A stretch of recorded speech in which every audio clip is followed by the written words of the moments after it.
Howdy, this is part 4, Developmental Psychology, Prenatal Development, and now we're talking about labor. So we're right about ready to talk about babies. So there are several stages. The first stage is true labor, contraction by the uterus beginning to then push the baby out, dilation of the cervix begins to open, astonishing process. The uterine contractions then begin to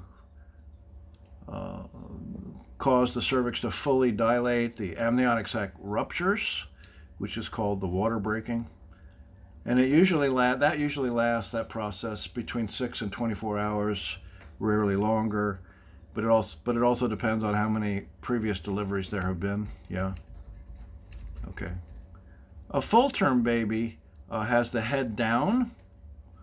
If it's not down, we might call it a breech birth, but we want to be careful that the umbilical cord is not around the neck of the baby, and we want to be sure that the baby gets oxygen ASAP, and so we want to remove blockages in the throat and the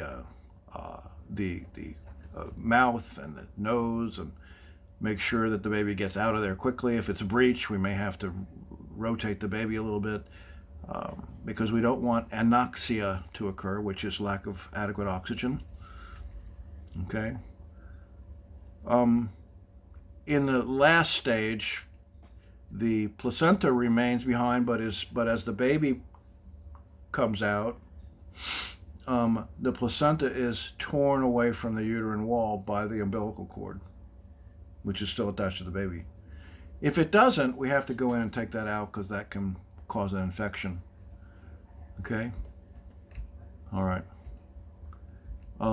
And the last thing that I can show you is that there is a link to an explicit live birth in home, and it just warning on that one. Okay? So this is a short video, and more power to you. Bye-bye.